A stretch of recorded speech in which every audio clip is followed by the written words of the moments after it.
এই সূরা তেলাওয়াত যারা করবে তাদের অনেক ফাজিলাত। এক নাম্বার ফাজিলাত হচ্ছে এই সূরাটা মানিআতুন মিন আযাবিল কবর। এই সূরা যারা তেলাওয়াত করবে তাদের কবরের আযাব হবে না। কবরে যাওয়া লাগবে কি লাগবে না? যাওয়া লাগবে না। কার কার হাত তোলেন? একজনও নাই। সবাই কবরে যাবেন। একদিন মাটির ভেতরে হবে ঘরে মন আমার, কেন বান্ধ দালান ঘর? প্রাণ পাখি উড়ে যাবে পিঞ্জর ছেড়ে, ধরা ধামে সবই রবে তুমি যাবে চলে। বন্ধু বান্ধব যত মাতা পিতা দ্বারা সুত সবই হবে তোমার পরে মন আমার, কেন বান্ধ দালান ঘর? একদিন মাটির ভেতরে হবে ঘরে মন আমার, কেন বান্ধ দালান ঘর? চিল্লায় বলেন ঠিক কিনা? যাওয়া লাগবে, কেউ বাঁচতে পারবে না। দাদা চলে গেল, বাবা চলে গেল, মামা চলে গেল, আমারও যাওয়া লাগবে। সেলিব্রিটি চাই, আরো সম্পদের পাহাড় চাই। ব্যস্ত, আমরা মহা ব্যস্ত। এত ব্যস্ততা কিসের? স্টপ, থামেন, অনেক হয়েছে। আন্না বসেন, একটু ভাবেন। দাদা চলে গেল, বাবা চলে গেল, মামা চলে গেল, আমাকেও চলে যেতে হবে। মাঝে মাঝে কবরস্থানে যাবেন, যে একটু দেখবেন এই কবরস্থানে শিশুরা শুয়ে আছে, কিশোররা শুয়ে আছে, আপনার মতো তাগড়া যুবকরা শুয়ে আছে, ওদেরও রক্ত গরম ছিল আপনার মতো। আজ ওরা নাই, সব শেষ। আপনাকেও যেতে হবে। এই কবরে আমাদেরকে যেতে হবেই। কবরের প্রশ্নের উত্তর দিতে হবে। চিল্লায় বলেন ঠিক কিনা? কবরে প্রথম প্রশ্ন করা হবে, মার রব্বুক, তোমার রবের নাম কি? আমাদের রব কে? ওমা দীনুক, তোমার ধর্মের নাম কি? আমাদের ধর্মের নাম কি? বিশ্বনবীর চেহারা দেখিয়ে বলা হবে, এই লোকটাকে তুমি চিনো কিনা? চিনি না আমরা? চাঁদের চেয়ে সুন্দর তুমি, নবী আমার কমলিহি ওয়ালা, দু জাহানের বাদশাহ তুমি, প্যারা নবী সাল্লাল্লাহু আলা, দু জাহানের বাদশাহ তুমি, প্যারা নবী সাল্লাল্লাহু আলা, চাঁদের চেয়ে সুন্দর তুমি, নবী আমার কমলিহি ওয়ালা। সুবহানাল্লাহ পড়ে। আমাদেরকে জিজ্ঞেস করা হবে, রব কে? বলবো আল্লাহ। ধর্ম কি? বলবো ইসলাম। এই লোকটারে চিনো নাকি? আমরা বলবো চিনি, আমাদের প্রাণের নবী মুহাম্মদ সাল্লাল্লাহু। তিনটা প্রশ্নের উত্তর করতে পারলে এডিশনাল আর একটা প্রশ্ন, ওমা ইলমুক। এই তিনটা প্রশ্নের উত্তর জানলা কেমনে? নকল করছো নাকি? বাংলাদেশে নকল আছে না নাই? কোথায় নকল করে? হ্যাঁ, কিছু লিজেন্ড আছে দেখি, একেবারে জামার ভিতরে নকল, টুপির ভিতরে নকল, স্কেলের ভিতরে নকল, মৌজার ভিতরেও নকল। আছে না নাই? কথা বলেন। ফেরেশতারা বলবে, তুমি তিনটা প্রশ্নের উত্তর করলে কি করে? আপনাকে বলতে হবে, আমি কোরআন থেকে শিখেছি, আমি হাদিস থেকে জেনেছি। চিল্লায় বলেন ঠিক কিনা? তখন ফেরেশতারা বলবে, আহলান ওয়া সাহলান, মারহাবান, কংগ্রাচুলেশন, তুমি উত্তর করতে পেরেছো। ইফসাহু লাহু কবরুহু ৭০ যিরান, আপনার কবরটারে ৭০ হাত লম্বা বানিয়ে দেয়া হবে। ইফতাহু লাহু বাবুন ইলাল জান্নাহ, জান্নাতের দিকে দরজা করে দেয়া হবে। ইউলবাসু মিন লিবাসিল জান্নাহ, জান্নাতের পোশাক পরিয়ে দেয়া হবে। আর বলা হবে, নাম কানাউমিল আরুস, বাসর রাতে কনেকে নিয়ে বর যেমনি শান্তির ঘুম, আরামের ঘুম দেয়, তুমিও ঘুম দাও, ঘুমাও। You should get some sleep now, you are very tired man. ঘুমাও, অনেক হয়েছে, ঘুমাও। তোমার এই ঘুম কেউ ভাঙাবে না, ইসরাফিলের সিঙ্গার ফুৎকার ছাড়া। আল্লাহ লম্বা ঘুম যেন দিতে পারি, তৌফিক দাও। আর যারা ইসলাম বিরোধী, কোরআন বিরোধী, বিশ্বনবী বিরোধী, তাদেরকেও প্রশ্ন করা হবে, তোর রব কে? মার রব্বুক। সে বলবে, লা আদরি, আমি কিছু জানি না, আমি মাফ চাই, দোয়াও চাই। কথা কন, জানি না, আমি কিছুই মনে করতে পারছি না, আমি কিছু জানি না, আমার ধর্ম নাই, কর্ম নাই, আমার ধর্ম যার যার, উৎসব সবার। আমার কোনো ধর্ম টর্ম নাই, আমার কোনো নামাজ রোজা নাই, আমার কোনো রব নাই। দ্বিতীয় প্রশ্ন, ওমা দীনুক, তোর ধর্মের নাম কি? সে বলবে, ধর্ম কি? আমি জানি না, আমি ধর্মরে গালি দিতাম, আমি দুনিয়া ইসলাম রে বাস দিতাম, আমি আলেম ওলামাদের বিরোধিতা করতাম, আর শাহবাগের মঞ্চে উঠে ভাষণ দিতাম। আছে না নাই? সব গুমর ফাঁস হয়ে যাবে। ইয়াউমুত তাকাবুন। এরপর বিশ্বনবীর চেহারা দেখিয়ে বলা হবে এই লোকটারা চিনো নাকি? সে বলবে চিনি না, তবে আমার বন্ধুরা তার বিরুদ্ধে ব্লগে লিখতো, আমিও ব্যাড ব্যাড কমেন্টস করে দিতাম। এই লোকটার বিরুদ্ধে আমি কার্টুন বানাতাম, এই বিশ্বনবীর বিরুদ্ধে আমি কথা বলতাম। চিল্লায় বলেন ঠিক কিনা? ফেরেশতারা বলবে লা দারাইতা ওয়ালা তালাইতা, তুই তো কিছুই পারলি না, তুই তো কপাল পোড়া। ফায়ুত্রাকু বিমাতারিকা মিন হাদিদ, লোহার হাতুড়ি দিয়ে পিটিয়ে ওর মাসেলগুলো থেতলে ফেলা হবে। ওয়া ইউকালু লিল আরদি ইলতাইমি, কবরের দুই পাশের মাটির বলা হবে চাপ দে, এমন চাপ দিবে ফাতাখতালিফা আদলাউহু, ডান পাশের পাজরের হাড্ডি বাম দিকে ঢুকে যাবে, বাম পাশের পাজরের হাড্ডি ডান পাশে ঢুকে যাবে। কিয়ামত পর্যন্ত এই মারামারি চলবে। আল্লাহ এরকম ভয়ঙ্কর পরিস্থিতি থেকে আমাদেরকে বাঁচাও। ওই কবরের আযাব থেকে বাঁচার দরকার আছে না নাই? বিশ্বনবী বললেন যে ব্যক্তি রাত্রিবেলায় সূরাতুল মুলক তেলাওয়াত করবে তার কবরের আযাব হবে না। ইন্না হাযিহি সূরাতুন আযীমা মানিআতুন মিন আযাবিল কবর। এই সূরাটা এমন সূরা, সাধারণ কোন সূরা না। এই সূরাতুল মুলক যে রাত্রিবেলায় তেলাওয়াত করবে তার কবরের আযাব থেকে তারে বাঁচিয়ে দিবে কে? নাম্বার 1 ফাজিলাত, স্ট্যাটাস মনে থাকবে তো। 2 নাম্বার স্ট্যাটাস শাফাআত লি সাহিবিহা, এই সূরাটা এই সূরার তেলাওয়াতকারীর জন্য কিয়ামতের দিন সুপারিশ করবে। কোরআন সুপারিশ করবে, চারটেখানি কথা না। কোরআন যদি আপনার বিরুদ্ধে দাঁড়ায় আপনার জান্নাত ক্যান্সেল, আর কোরআন যদি আপনার ব্যাপারে আল্লাহর কাছে রেকমেন্ডেশন করে জান্নাত আপনার জন্য ওয়াজিব করে দিবে কে? এজন্য বিশ্বনবী বললেন শাফাআত লি সাহিবিহা, কিয়ামতের দিন তেলাওয়াতকারীর জন্য আল্লাহর কাছে সুপারিশ করবে। 2টা গেল।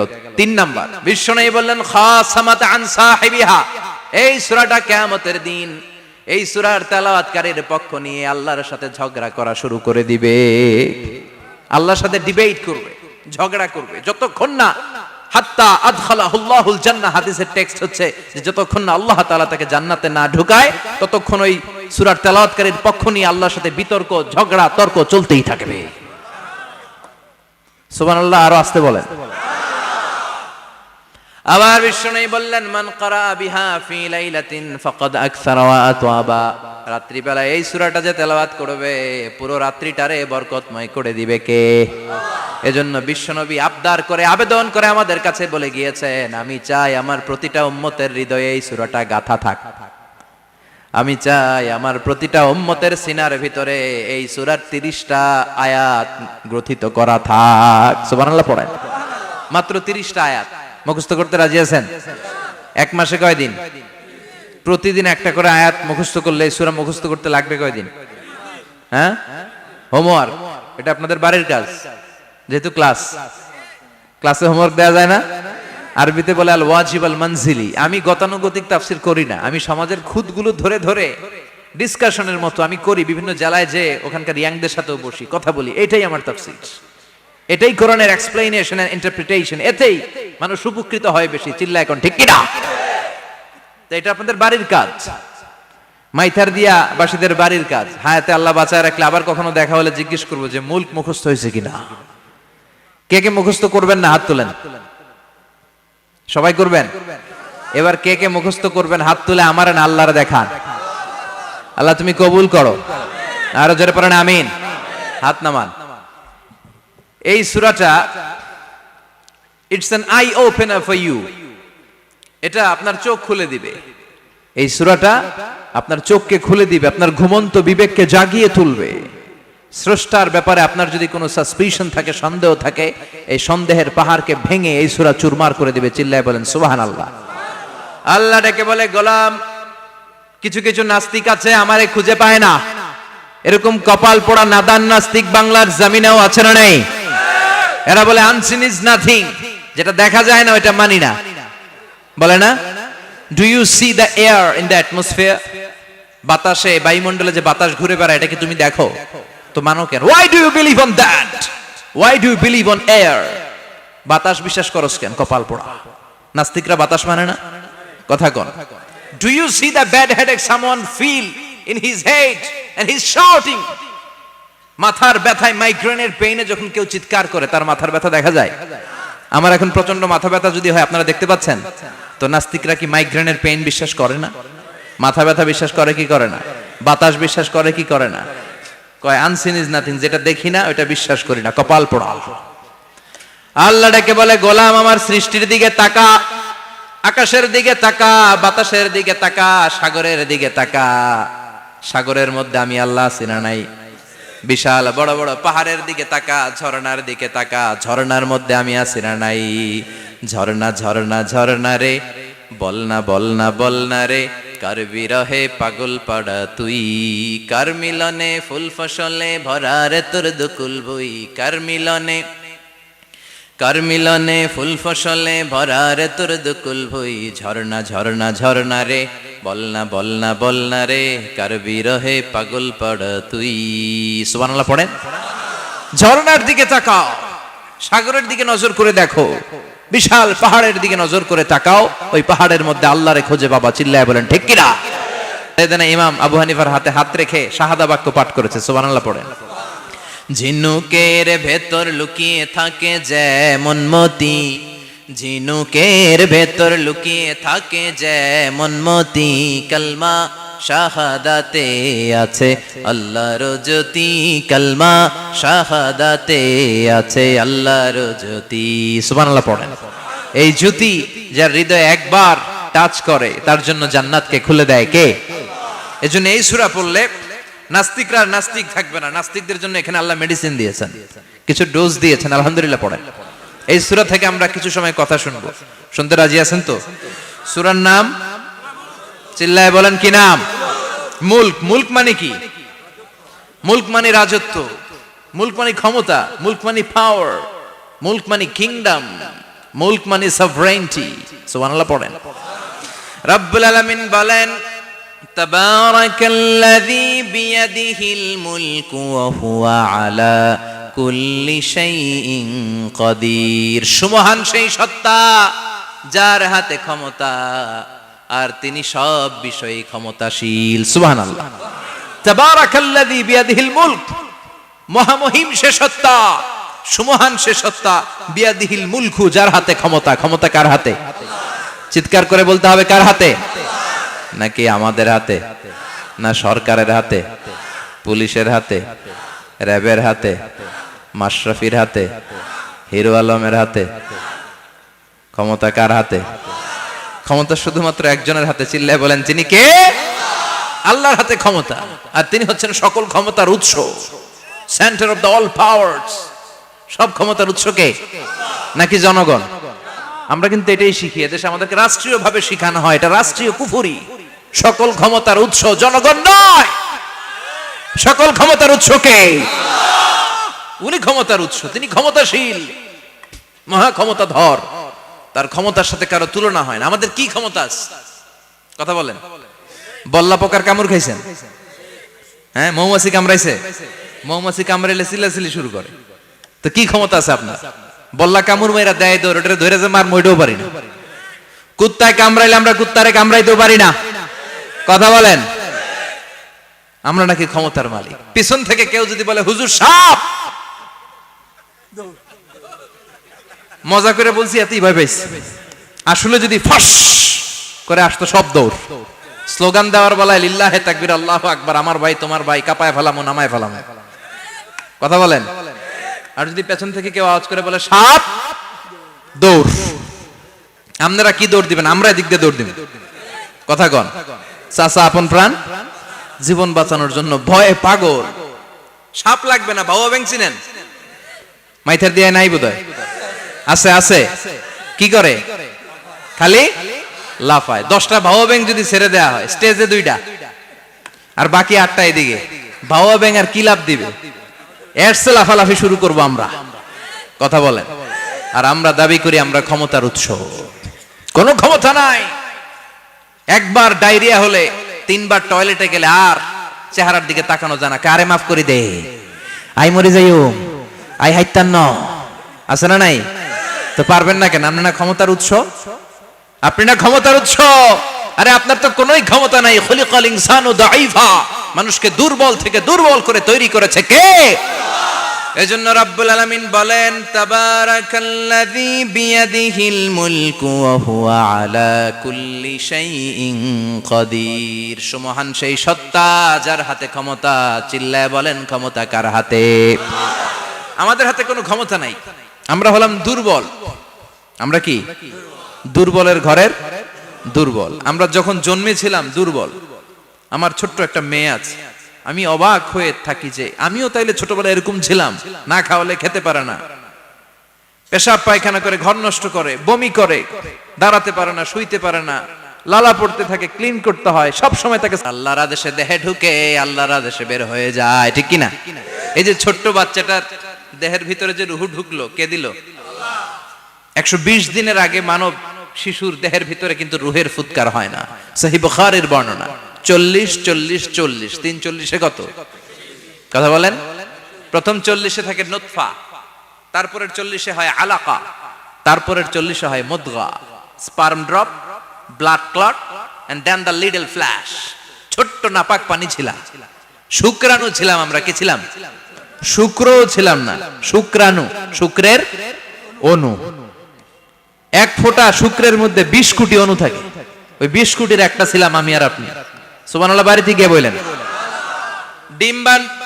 ডিম্ব আমরা ছিলাম না, আমরা ছিলাম ডিম্বাণু। ডিম্বের এই ডিম্বাণু আর শুক্রাণু দুইটা মিলে আল্লাহ আমাদেরকে বানায় ফেললেন জাইগট, সেখান থেকে এমব্রয়ো, তারপরে আস্তে আস্তে ইনিশিয়াল স্টেজগুলো শেষে একটার পর একটা স্টেজ পার করে তিনি আমাদেরকে বানালেন আলাকা, সেখান থেকে মুদগা। আমাদের দেহের ভেতরে তিনি স্কেলিটন ভরে দিলেন, কঙ্কাল, মাথার স্কাল দিলেন, খুলি দিলেন, নাক কান গলা দিলেন, আমার রেসপিরেটরি সিস্টেম চালু করে দিলেন। কত ছোট ছিলাম আমি, ক্ষুদ্র ছিলাম আমি। ফালয়ানজুরিল ইনসানু মিম্মা খুলিকা, খুলিকা মিম্মাইন দাফিক। মানুষের উচিত তার সৃষ্টি প্রক্রিয়ার দিকে নজর করে তাকানো। বাবার পিঠ থেকে সবেগে নির্গত হওয়া পানি দিয়ে মায়ের পেটে তোমারে ঢুকায় দিল কে? নাপাক পানি থেকে ছোট্ট ব্যাঙ্গাচির মতো ছিলাম, জোকের মতো মায়ের জরায়ুর দেয়ালে লেগেছিলাম। সেখান থেকে বড় করতে করতে আমার রেসপিরেটরি সিস্টেম, আমার হেয়ারিং সিস্টেম, আমার সব সিস্টেমগুলো তিনি আমার দেহের ভিতরে সেট করে দিল। চিল্লায় কোন সুবহানাল্লাহ। 120 দিনের সার্টেন পিরিয়ড শেষে তিনি দেহের ভিতরে রুহের ফুৎকার দিলেন। দেয়া মাত্রই আমার রুহুতে ধপ ধপ ধপ শুরু হয়ে গেছে। ওই যে ধপ ধপ শুরু হয়েছে, আজও থামে নাই। এই ধপ ধপ থামলে বাঁচবেন? দম ফুরাইলে আমরা ঠুস হয়ে যাবো, ঠিক কিনা? আয় রে মানুষ রঙিন ফানুষ, দম ফুরাইলে তবু তো ভাই কারোরই নাই একটুখানি। আয় রে মানুষ রঙিন ফানুষ, রঙিন ফানুষ, আয় রে মানুষ। সুবহানাল্লাহ বলেন। সে আল্লাহ বললেন, গোলাম, জীবন আর মরণের মাঝখানে আমি তৈরি করেছি রুহু। পৃথিবীর বিজ্ঞানীরা সব বানাতে পারে, কম্পিউটার বানাতে পারে, প্লেন বানাতে পারে, হেলিকপ্টার বানাতে পারে, রকেট বানাতে পারে, কিন্তু গোটা বিশ্বের সব বিজ্ঞানীরা মিলে কি রুহু বানাতে পারে নাকি? কথা বলেন। গত বছর সোফিয়া নামে একটা রোবট আসছিল না? কথা কন। ওটা মাথা উঁচু করে নিচু করে কথা বলতে চায়, মানুষের মতো হতে চায়। আসলে কি মানুষ? ওটার মধ্যে কি রুহু আছে? রুহু বানাইতে পারবে কেউ? এই রুহু নিয়ে যে কত গবেষণা, মুমূর্ষ রোগীদের উপর গবেষণা চালিয়েছে অনেক। বুলেট প্রুফ গ্লাসের ভিতরে মুমূর্ষ রোগীকে রেখে রেখে তারা চেক করতে চেয়েছে আমেরিকান বিজ্ঞানীরা যে রুহু কোন দিক দিয়ে বের হয়। তারা ওজন করে দেখে, মানুষ মরে গেলে কোন লাশের ওজন বেড়ে যায়, কোন লাশের ওজন কমে যায়। যেটাতে কমে গেছে 2-1 কেজি কমে যায়, তার অবাক। কি আগে ছিল 80 কেজি, এখন হইছে 78 কেজি, তার মানে 2 কেজি না, এটাই রুহু। এটাই কি? এটা হচ্ছে গবেষণার ধাপ। অনেকগুলো মডিউল তারা আনে, অনেক মুমূর্ষ রোগীকে গ্লাস ফিটিং করা, ইন্টেনসিভ কেয়ারে রেখে তারা অবজার্ভ করে, আর অক্সিজেন মাস্ক খুলে দিয়ে তারা দেখে যে লোকটা ছটফট করে কিভাবে মরে। মরার আগে ওজন মাপ ছিল 80 কেজি, মরে গেছে পরে আবার ওজন দিয়ে দেখে 78 কেজি। কমছে কয় কেজি? বিজ্ঞানে কয় পাইছি। সবাই কয় কি পাইছো? কয় রুহু। কয় কই পাইলেন? কয় আগে 80, এখন 78, 2 কেজি। রুহুর ওজন কয় কেজি?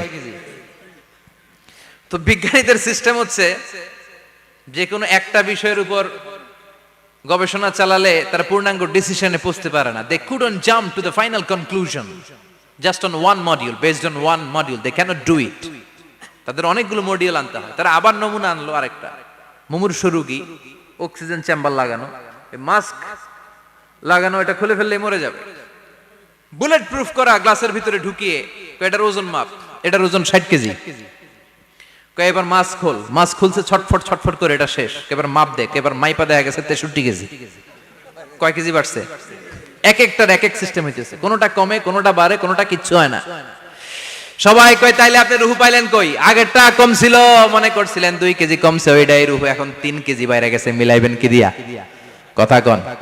আল্লাহ ডেকে বলে, গোলাম কিয়ামত পর্যন্ত একটার পর একটা মুমূর্ষু রোগীকে বুলেট প্রুফ গ্লাসের ভেতরে ঢুকাতে পারবি, গবেষণা করতে পারবি, মাগার রুহু খুঁজে পাবি না। চিল্লায় বলেন ঠিক কিনা? কারণ এই রুহুর মালিক কে? সে আল্লাহ বললেন, আল্লাযী খালাকাল মাউতা ওয়াল হায়াতা লিয়াবলুয়াকুম আইয়ুকুম আহসানু আমালা। জীবন আর মৃত্যু বানালাম তোমাদেরকে পরীক্ষা করার জন্য। পরীক্ষা আছে না নাই? গোটা দুনিয়াটাই পরীক্ষা। আল্লাহ যারে পছন্দ করে বেশি তার পরীক্ষাও। আসাদুন নাসি বালাআন আল আম্বিয়া। এই পৃথিবীতে আল্লাহ সবচেয়ে বেশি বালা মুসিবত দিয়ে পরীক্ষা করেছেন নবীদের। কারণ নবীরা আল্লাহর কাছে কম প্রিয় না বেশি প্রিয়? যেহেতু প্রিয় বেশি, পরীক্ষাও। এজন্য মুমিনের উপর যদি পরীক্ষা আসে, মুমিনের উপর যদি অত্যাচার আসে, মুমিনের উপর যদি ধৈর্যের পরীক্ষা আসে, জেল জরিমানা আসে, মুমিন ওইটারে ভয় পায় না। মুমিন ভয় পায় একজনকে। চিল্লায় বলেন তিনি কে? কারণ আল্লাহর ঘোষণা, ওয়ালা তাহিনু ওয়ালা তাহজানু। ঘোষণাটা কার? ভয় নাই, তোদের চিন্তা নাই।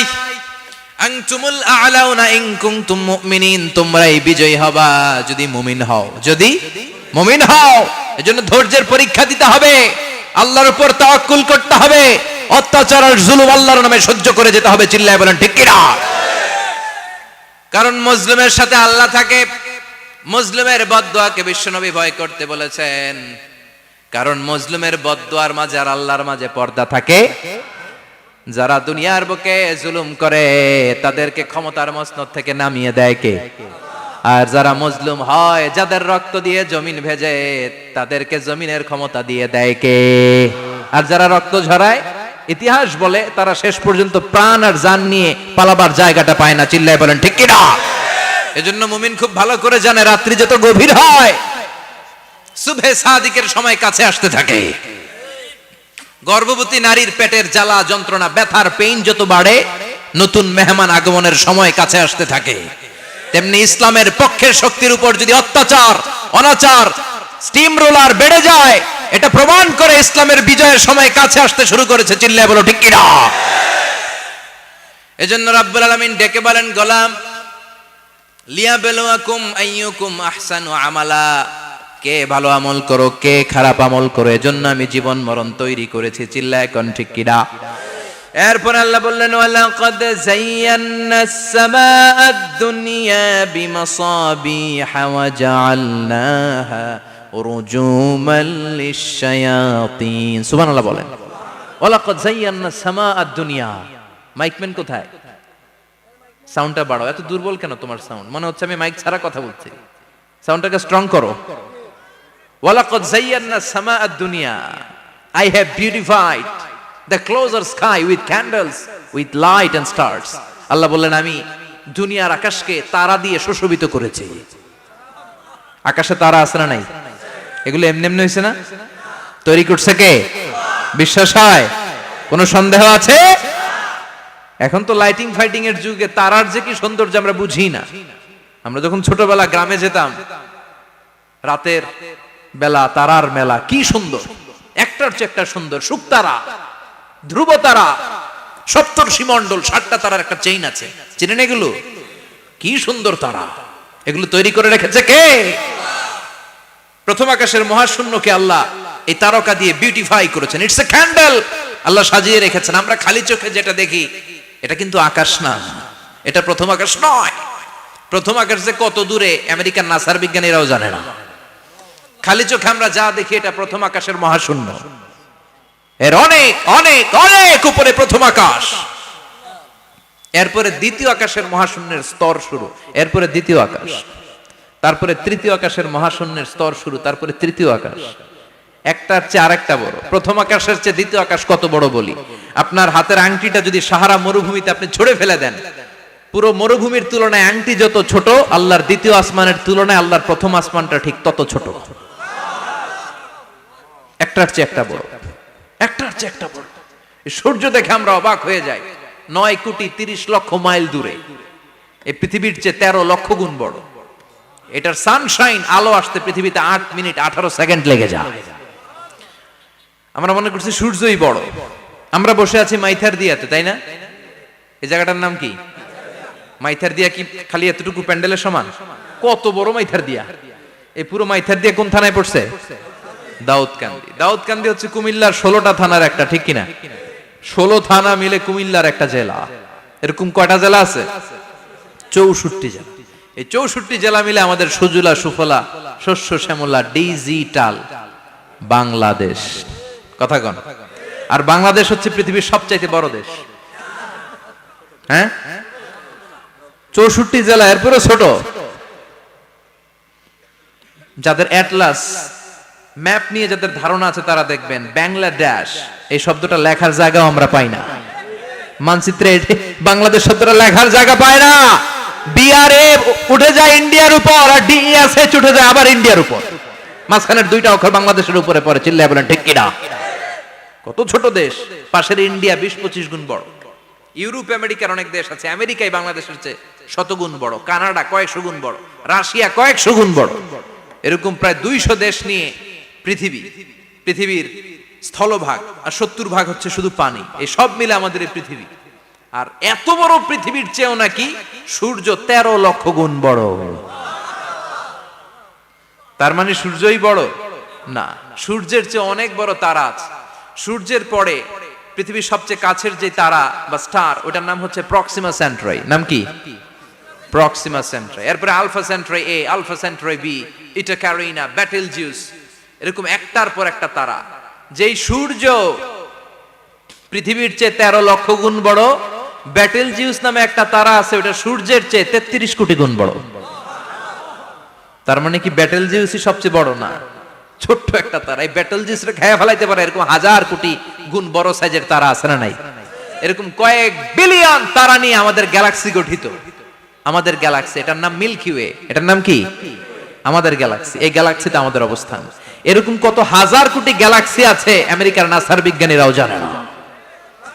আমাদের গ্যালাক্সির সবচেয়ে কাছের যে গ্যালাক্সি, ওই গ্যালাক্সিটার নাম হচ্ছে অ্যান্ড্রোমেডা। কি নাম? অ্যান্ড্রোমেডা। আমাদের গ্যালাক্সি থেকে কেউ যদি কাছের গ্যালাক্সি অ্যান্ড্রোমেডাতে যেতে চায়, তার 2.5 মিলিয়ন লাইট ইয়ার্স সময় লেগে যাবে। কথাটা কঠিন হয়ে গেছে, আমি ভেঙে বলি, তারপরে সুবহানাল্লাহ কইেন। আমাদের গ্যালাক্সির নাম মিল্কি ওয়ে। মিল্কি ওয়ে থেকে যদি কেউ অ্যান্ড্রোমেডাতে যেতে যায়, কত সময় লাগবে? 2.5 million light year. Light year মানে আলোকবর্ষ। আলোর গতিতে যদি ছোটা যায়, 2.5 মিলিয়ন মানে হচ্ছে প্রায় 25 লক্ষ। তাহলে পৃথিবীতে সবচেয়ে দ্রুতগামী যে বিষয়টা আবিষ্কৃত হয়েছে সেটা হচ্ছে আলো। এই যে লাইট মারলে যে ছুটে, এই লাইট প্রতি সেকেন্ডে 1,86,000 মাইল বেগে ছুটতে পারে। 1 মিনিটে না, 1 ঘন্টায় না, 1 মিনিটে না, 1 সেকেন্ডে আলো চলে যায় কয় mile? 1,86,000। Could you imagine that? আপনি কল্পনা করতে পারেন? হয়তো মাথা নাড়াইতেছেন। এটা কি কল্পনা করা যাবে? আমার তো তার ছিঁড়ে যাচ্ছে। 1 সেকেন্ডে নাকি আলো ছুটে 1,86,000 মাইল বেগে। 1 সেকেন্ড শব্দ কইতে তো 2 সেকেন্ড লাগে। কথা কোন? এর মধ্যে আলো চলে গেছে 1,86,000 মাইল। তো কোন রকেট যদি আপনি পান, যে রকেট দিয়ে সেকেন্ডে 1,86,000 মাইল বেগে রকেটটা ছুটবে প্রতি সেকেন্ডে, খেয়াল করেন, ঘন্টায় না, মিনিটে না, কিসে? সেকেন্ডে। যে রকেটটা সেকেন্ডে 1,86,000 মাইল বেগে ছুটবে, ওই রকেটটা দিয়ে আমাদের গ্যালাক্সি থেকে আমাদের পাশের গ্যালাক্সি অ্যান্ড্রোমেডাতে পৌঁছতে আপনার 25 লক্ষ বছর লেগে যাবে। সুবহানাল্লাহ বাড়িতে গিয়ে বললেন। এরকম বিশাল বিশাল তারা দিয়ে আমাদের আকাশটারে বিউটিফাই করেছে কে? এজন্য আল্লাহ বললেন, ওয়ালাকাদ যায়্যানাস সামাআদ দুনিয়া বিমাসাবিহা ওয়া জাআলনাহা রুজুমান লিশ-শায়াতিন। আমি এই দুনিয়ার আকাশটারে সুন্দর সুন্দর তারকারাজি লাইটের মতো সেটিং করে সুশোভিত করেছি। আবার এই তারকা দিয়ে আমি শয়তানদেরকে প্রহারও করেছি। সুবহানাল্লাহ। শয়তানদেরকে আল্লাহ তারা মেরে আঘাত করে। সুবহানাল্লাহ বলেন। এরপরে এই সূরার প্রথম রুকুর শেষে আল্লাহ বললেন, وأسروا قولكم أو اجهروا به إنه عليم بذات الصدور ألا يعلم من خلق وهو اللطيف الخبير আল্লাহ বললেন وأسروا قولكم তোমরা যদি গোপনে কথা বলো আও ইজহারু বিহি কিংবা স্পষ্ট করে বলো সব শুনে কে আল্লাহ আপনি যেমনি বলেন শুনবে কে বলেনই নাই শুধু মনে মনে ভাবছেন শুনবে কে সুবহানাল্লাহ কইবেন না সাত আকাশের উপরে আরশের উপরে তার অবস্থান সাত জমিনের নিচে কোন গোপনতম প্রকোষ্ঠে কোন ছোট্ট বাক্সের ভেতরে যদি কোনো পিপিলিকা নীরবে হেঁটে যায় আল্লাহ বলে আমি ওই পিঁপড়ার হেঁটে চলার পায়ের আওয়াজটাও শুনতে পাই এজন্য কেউ যেটা শোনে না শুনে কে আল্লাহ এরপর আল্লাহ বললেন হুয়াল্লাযী জাআলা লাকুমুল আরদা যালুলান ফামশু ফি মানাকিবিহা ওয়া কুলু মির রিজকি ওয়া ইলাইহিন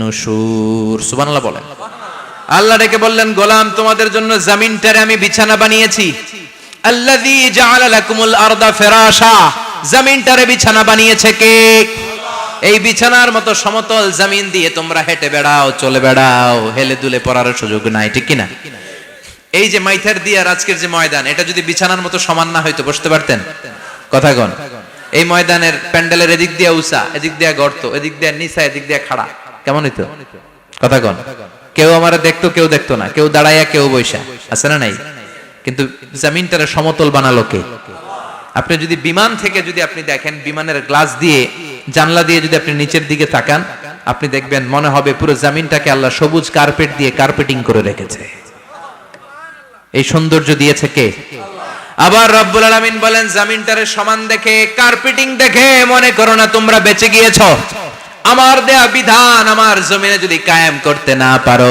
এই কার্পেটিং করা জমিনের ভেতরে আযাব আছে না নাই এই পুরো জমিনের ভেতরে আছে আগুন আর আগুন আগ্নেয়গিরির অগ্নুৎপাত জ্বালামুখে বিস্ফোরণ করে দিয়ে গোটা বিশ্বটারে মুহূর্তে মেসাকার করে দিতে পারে কে এজন্য আল্লাহ ডেকে বললেন গোলাম আমিনতুম মান ফিস সামাই আন ইয়াখসিফা বিকুমুল আরদা ফাইযা হিয়া তামুর তোমরা কি ভেবেছো নাকি বেঁচে যাবা আমি চাইলেই পুরো জমিনটারে কাঁপিয়ে দিতে পারি আয়াখসিফা বিকুমুল আরদ খাসাফ মানে ল্যান্ডস্লাইড খাসাফ মানে কি ল্যান্ডস্লাইড ভূমিধস ভূকম্পন আর্থকোয়েক আছে না নাই বাংলাদেশে তো ভূমিকম্প হয় না না টের পাইছেন মাঝে মাঝে মাঝরাতে হয় না 3টার দিকে নিজেই দৌড় দিমু না বাচ্চারা লইয়া দৌড় দিমু লুঙ্গি পইরা দৌড় দিমু না লুঙ্গি ছাড়া দৌড়ামু কথা কম এই ভূমিকম্প আছে না নাই আল্লাহ বলে মনে করো না জমিনটা সমতল কার্পেটিং করে দিয়েছি এই কার্পেটিং এর ভিতরেও আগুনের দলা আছে না নাই আবার আল্লাহ বললেন আমিনতুম মান ফিস সামাই আন ইউরসিলা আলাইকুম হাসিবা নিচে যেমনি কার্পেটিং করা জমিনের ভেতরে অগ্নুৎপাত রেখে দিয়েছি মাথার উপর থেকে আযাব দেওয়ার সুযোগ আছে না নাই চাইলে আল্লাহ অগ্নি বৃষ্টি দিতে পারে আগুন বৃষ্টি দিতে পারে ঠান্ডার বজ্রপাত দিতে পারে আপনারা লূত আলাইহিস সালামের কওমের নাম শুনেছেন তারা হোমোসেক্সুয়ালিটি সমকামিতা করত ফলে আল্লাহ তাআলা বিশাল এক চিৎকার মেরে সাইয়েদনা জিবরাইলের মাধ্যমে পুরো জমিনটারে শেষ করে দিলেন ফাজআলনা আলিয়াহা সাফিলাহা ওয়া আমতারনা আলাইহিম হিজারাতাম মিন সিজিল তাদের অপকর্মের কারণে জর্ডানের ওই এলাকাটাকে আল্লাহ বললেন জিবরাইল এলাকাটারে হাতে তুলে নে আকাশের উপরে তুলে পুরো এলাকা সহ মানুষ সহ জমিনের মধ্যে গেড়ে দে জমিনের নিচের মাটি উপরে নিয়ে গেল কে উপরের মাটি নিচে নিয়ে গেল কে পুরো জায়গাটা এখন ডেড সি হয়ে গেছে কি সি ডেড সি নাম শুনেন নাই বোধহয় আজকে শুনে রাখেন এটারে বলে মৃত সাগর এটা গজবের জায়গা ওখানে মানুষও ডুবে না লবণের ডেনসিটি সল্টের ডেনসিটি এত হাই এই পানির মধ্যে এত গজব এর মধ্যে কোনো মাছ জন্মায় না চিংড়ি জন্মায় না কাঁকড়া জন্মায় না ব্যাং হয় না শ্যাওলা হয় না কিচ্ছু বাঁচে না এটা গজবের জায়গা চিল্লায় বলেন ঠিক কিনা যে আল্লাহ জর্ডানের এলাকাটারে ধ্বংস করে দিল ওই আল্লাহ আজও আছে না নাই এই জন্য নিজ দিয়ে তিনি যেমনি আযাব দিতে পারেন ভূমিকম্প দিতে পারেন জলোচ্ছ্বাস দিতে পারেন উপর থেকে তিনি শিলাবৃষ্টি দিতে পারেন কি পারেন না মাইথার দিয়ে কখনো শিলাবৃষ্টি হয়েছিল হ্যাঁ ফসল ক্ষেত শেষ করে দেয় না ছাগল টাগল মরে যায় ছাগল যদি ইয়াতে থাকে ক্ষেতের মধ্যে বড় শিলা মাথায় পড়লে শেষ মানুষও শেষ টিনের চালও শেষ কথা কন এরপরে আল্লাহ যদি উল্কা বৃষ্টি পাঠায় উল্কা যদি পড়ে কই যাবেন কোথায় যাবেন আপনি উল্কা চিনেন মহাশূন্যে বিশাল পাথরের খণ্ড ঘর্ষণ খেয়ে পৃথিবীর ভেতরে ঢুকে যায়। এই পৃথিবীতে সবচেয়ে বড় উল্কাপিণ্ড পড়েছে সাউথ আফ্রিকাতে। সাউথ আফ্রিকার একটা সিটি আছে হোবা সিটি। এই হোবা শহরে 60 মেট্রিক টন ওজনের একটা উল্কা পড়েছিল, যেখানে পড়েছে পুরো জায়গাটা বিশাল খাদ হয়ে গিয়েছে। এরকম একটা উল্কা যদি এখানে পড়ে আজকে, বাঁচার উপায় আছে? যে বিল্ডিং এ আমরা থাকি, রাত্রে বেলায় ঘুমাই আর ধুম্মা চলে ধুম দেখি রাতে, ওই বিল্ডিং এ যদি একটা পড়ে, কথা কন, ডান্স ক্লাব গুলার উপর যদি পড়ে, পতিতালয় যেগুলা আছে ওগুলা যদি পড়ে, যেই হোটেল গুলার মধ্যে আকাম কুকাম হয় ওইটার উপর যদি পড়ে, নাকি আল্লাহর এখন দেয়ার ক্ষমতা নাই? কথা কন। তার মানে বেঁচে গেছো, পার পেয়ে গেছো মনে করো না, নিজ দিয়েও আযাব আছে, উপর দিয়েও আযাব আছে। চিল্লায় বলেন ঠিক কিনা? এজন্য ভয় পেতে হবে একজন সত্তাকে, তিনি কে? সব ক্ষমতার মালিক কে? এরপর আল্লাহ বললেন আওয়ালাম ইয়ারাউ ইলা আত-তায়রি ফাওকাহুম সাফাতিন ওয়া ইয়াকবিদনা মা ইউমসিকুহুন্না ইল্লার রাহমান ইন্নাহু বিকুল্লি শাইইন বাসীর। সুবহানাল্লাহ বলেন। আল্লাহ বলেন তোরা নাস্তিক হস কেমন করে? মানুষ নাস্তিক হয় কেমন করে? মানুষ কি মুক্ত বিহঙ্গের দিকে নজর করে তাকায় না? আকাশে মুক্ত বিহঙ্গ নাই? বিহঙ্গ বুঝছেন তো? পাখি। পাখির কথা কোরআনে বললো কে? সুবহানাল্লাহ কইবেন না? ওয়া আরসালা আলাইহিম তায়রান আবাবিল, আবার কাবা ভাঙতে এলে পাঠাওয়া বাবিল, দাও খোদা দাও আমায় আবার উমর দরজ দিল, দাও খোদা দাও আমায় আবার উমর দরজ দিল। সুবহানাল্লাহ পড়ে। এই যে আল্লাহ বললেন ওয়া আরসালা আলাইহিম, তারপর তায়রান আবাবিল, তায়ের মানে পাখি, তায়ের মানে কি? আবার জান্নাতে যারা যাবে তাদেরকে পাখির ভুনা গোশত খাওয়াবে কে? জান্নাতে যাওয়ার সাথে সাথে প্রথমে আল্লাহ আপনাদেরকে মেহমানদারি করবে মাছের কলিজা দিয়ে। খাইবেন? মাছের কলিজার কথা শুনে জিহ্বায় পানি আসছে নাকি? আউয়ালু তুআমিন ইয়াকুলুহু আহলুল জান্নাতি ফাজিয়াদাতু কাবিদিল হুত। প্রথমে মাছের কলিজা, এরপরে পাখির ভুনা গোশত। তার মানে পাখির কথা কোরআনে আছে না নাই? আবার সাইয়েদনা সুলাইমান আলাইহিস সালামের একটা পাখি ছিল, ওইটার নাম কি ছিল? হুদহুদ পাখি। মাথার উপর দিয়ে চলতো, আর ওইটার চোখে জুমিং পাওয়ার আল্লাহ এত বেশি দিয়েছিল, এটা জমিনে নজর করলে বুঝতে পারতো কয় হাজার ফিট নিচে পানি আছে, পানিটা মিষ্টি না লবণাক্ত না কেমন, দেখে দেখে মুহূর্তের মধ্যে সাইয়েদনা সুলাইমানের কাছে সব তথ্য সরবরাহ করে দিত। কোন সুবহানাল্লাহ। এজন্য আল্লাহ বললেন নাস্তিক গুলো কি পাখির দিকে তাকায় না? এই পাখির দিকে তাকালে পাখির রব আল্লাহরে খুঁজে পাওয়া যায়। পাখির দিকে তাকালে, মুক্ত বিহঙ্গের দিকে তাকালে কেমন করে পাখিগুলো উড়ে যায়। এই পাখিগুলো আকাশে ধরে রাখে কে? মা ইউমসিকুহুন্না ইল্লার রহমান। ওই রহমান ছাড়া কেউ পাখিগুলোর শূন্যে ধরে রাখতে পারে না। কত শত আয়াতে যে আল্লাহ পাখির কথা বলেছেন হিসাব নাই, কত ধরনের পাখি যে আল্লাহ বানিয়েছেন কোনো হিসাব নাই। আপনারা ঘরে জিওগ্রাফিক্যাল চ্যানেলগুলো দেখেন? হ্যাঁ, না জি বাংলা দেখেন?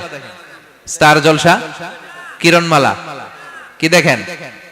জিওগ্রাফিক্যাল চ্যানেল দেখবেন। ওখানে দেখবেন একটা পাখি আল্লাহ তৈরি করেছে, পৃথিবীর সবচেয়ে ছোট পাখি, নাম হলো হামিং বার্ড। কি নাম? The smallest bird ever in the world. সবচেয়ে ছোট। এটা প্রাপ্তবয়স্কে 3 থেকে 5 ইঞ্চি লম্বা হয়। এটার পূর্ণ যৌবন এটা লম্বা কতদূর? 3 থেকে 5 ইঞ্চি। এটা প্রতি সেকেন্ডে ডানা ঝাপটাতে পারে 80 বার। কয়বার? আমাদের ডানা আছে না 2টা? আপনি আপনার ডানা 1 সেকেন্ডে কয়বার ঝাপটাতে পারবেন? হ্যাঁ, আমি ঝাপটাইলাম, কয়টা হয়েছে 1 সেকেন্ডে? হ্যাঁ, 3টা 4টা ঝাপটা দিতেই আমার সেকেন্ড শেষ। কিন্তু এই পাখিটা প্রতি সেকেন্ডে তার 2 পাখা ঝাপটায় কয়বার? পৃথিবীর সব পাখি সামনে ওড়ে, তো এই পাখি সামনে যেমনি ওড়ে, এট দ্য সেম টাইম এই পাখি পিছনের দিকে উঠতে পারে।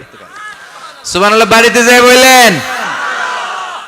ইউরোপের আল্পস পর্বতমালায় গুগল করবেন যে আজকে গুগলে লিখবেন যে আলপিন সুইফট একটা পাখি আছে। এই পাখিটা একবার যখন শূন্যে উড়াল দেয়, উড়ন্ত অবস্থায় এটা আকাশে 6 মাস থাকতে পারে। আকাশের মেঘের আপ থেকে পানি খায়, শূন্যে ভেসে বেড়ানো পোকামাকড় ধরে খেয়ে বেঁচে থাকে। 6 মাস পর একবার জমিনে ল্যান্ড করে, নামে কয়েকদিন থেকে আবার উড়াল মারে, আবার উড়াল মারলে আবার 6 মাস।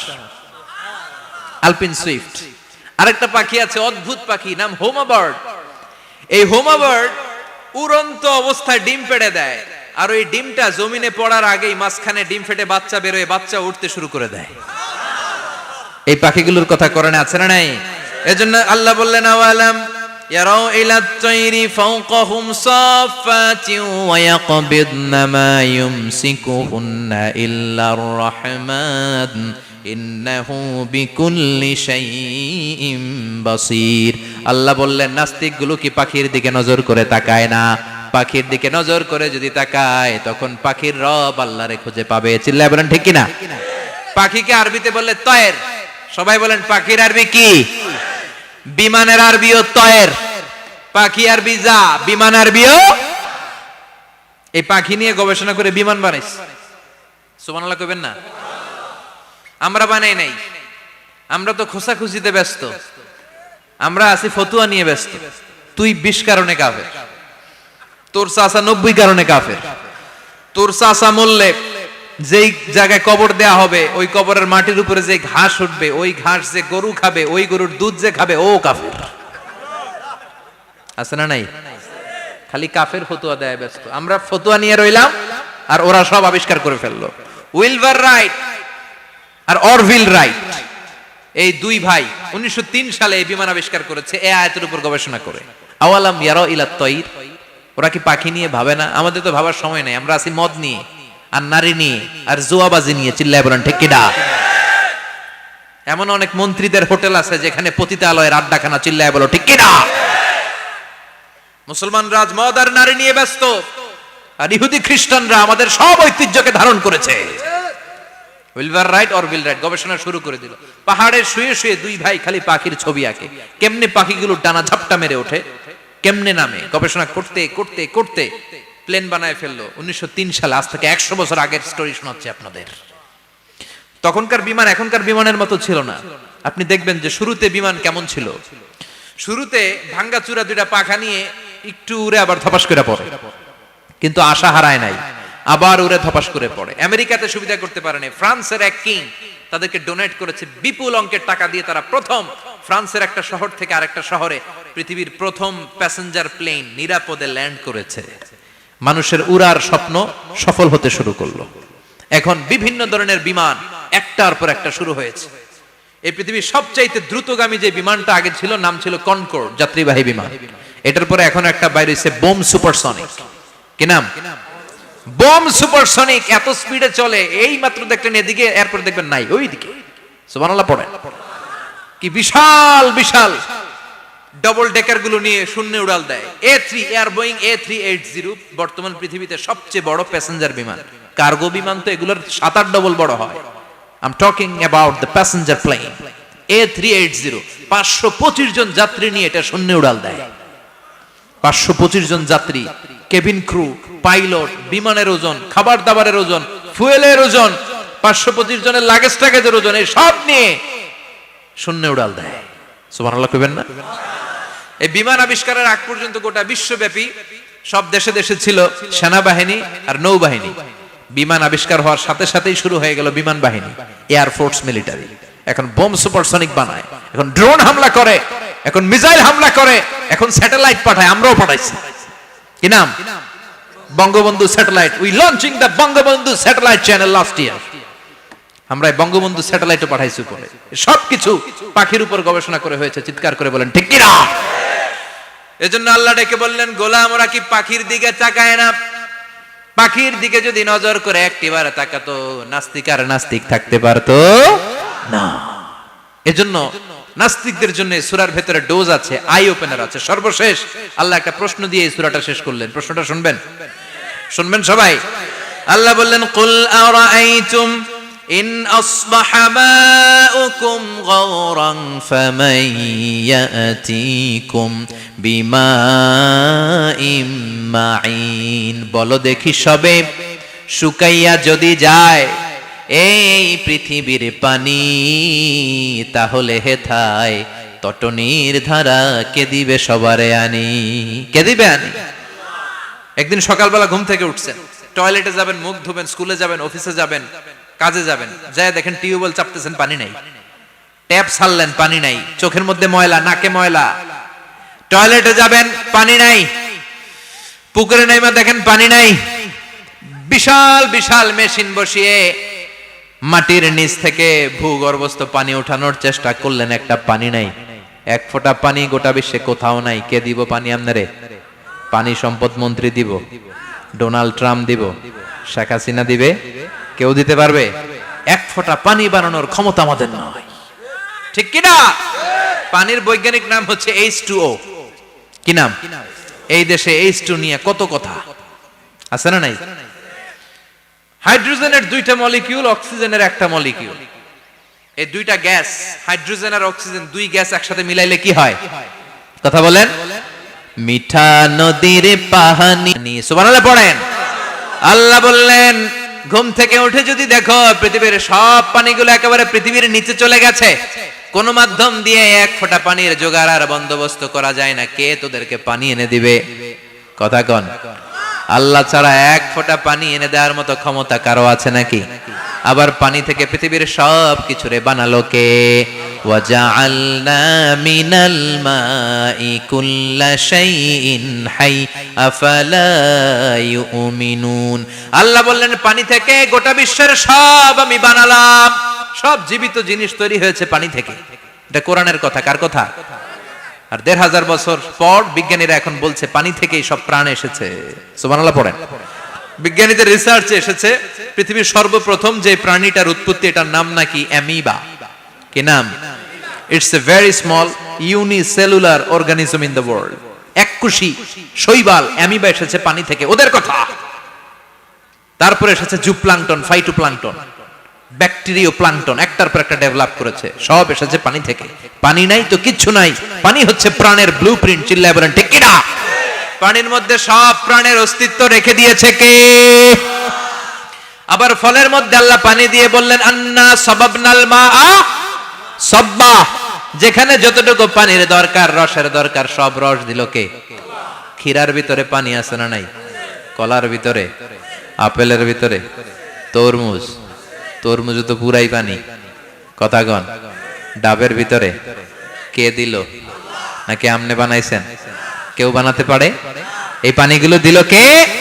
আবার আল্লাহ বললেন মারাজাল বাহরাইনি ইয়ালতাকিয়ানি বাইনাহুমা বারযাখুল লা ইয়াবগিয়ান ফাবিআইয়ি আলাই রাব্বিকুমা তুকাযযিবান। দুই দিকে সাগর বয়ে যায়, একদিকে লোনা পানি, একদিকে মিঠা পানি, একসাথে সাগরটা বয়ে যায়, কিন্তু মাঝখানে এমন ব্লকেজ, একটার পানি আরেকটার সাথে মিশে না, আটকায় রাখলো কে? দেখছেন আপনারা কোথাও এটা? কই দেখছিলেন? গোয়ালন্দ, বুড়িগঙ্গার এখানে একসাথে পানি বয়ে যায়, এই জায়গায় পানি এই জায়গায় পানি মিলে না, মিশে না। দাউদকান্দির এখানেও আছে, মিশে না। এর কারণ এই পাশের পানি, এটা ডেনসিটি হাই, বেশি ঘন, এটা ডেনসিটি লো, এটা পাতলা, এটা টেম্পারেচার হাই, এটা টেম্পারেচার কম, এটা লবণ বেশি, এটা লবণ কম, দুইটা দুই পানি একসাথে বয়ে যায়, একটার সাথে আরেকটা মিশে না। এই কারিগরটা কে? চিল্লায় বলতে হবে কে? সেজন্য আল্লাহ বললেন গোলাম পানি দিয়ে আমি বানালাম, পানি ছাড়া বাঁচবি না, এজন্য সব জায়গায় পানির ব্যবস্থা করে দিয়েছে কে? আবার বেশি পানি হলেও মরার ব্যবস্থা আছে না নাই? সাইয়েদনা নূহ আলাইহিস সালামের কওমকে বন্যা দিয়ে ধ্বংস করেছে কে? এজন্য পানি চাইবো কার কাছে? কথা কন। আল্লাহ মেঘ দে পানি দে ছায়া দে রে তুই, আল্লাহ মেঘ দে। সবাই পড়েন না?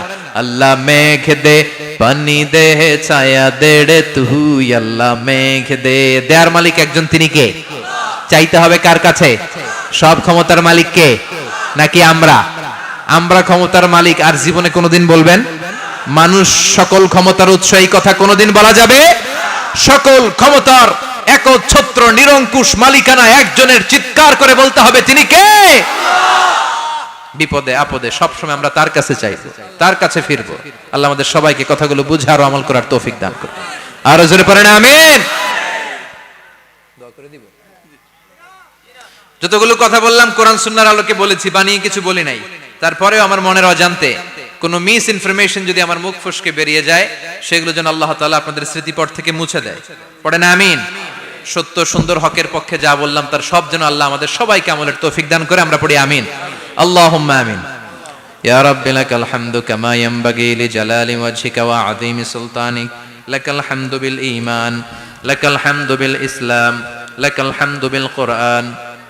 اللهم اجعل حزاننا وذهاب همومنا وغمومنا واجعله شفيعنا يوم الحساب وارزقنا تلاوته آناء الليل وأطراف النهار.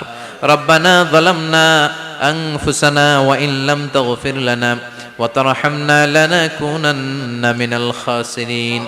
ربنا آتنا في الدنيا حسنة وفي الآخرة حسنة وقنا عذاب النار. اللهم إنك عفو كريم تحب العفو فاعف عنا. اللهم إنك عفو كريم تحب العفو فاعف عنا. اللهم ارزقنا حسن الخواتيم. اللهم ارزقنا حسن الخواتيم. اللهم أعنا على ذكرك وشكرك وحسن عبادتك. اللهم إنا نسألك الهدى والتقى والعفاف والغنى. اللهم حبب إلينا الإيمان وزينه في قلوبنا وكره إلينا الكفر والفسوق والعصيان وجعلنا من الراشدين. اللهم ارزقنا شهادة في سبيلك والموت في بلد رسولك. وصلى الله تعالى على خير خلق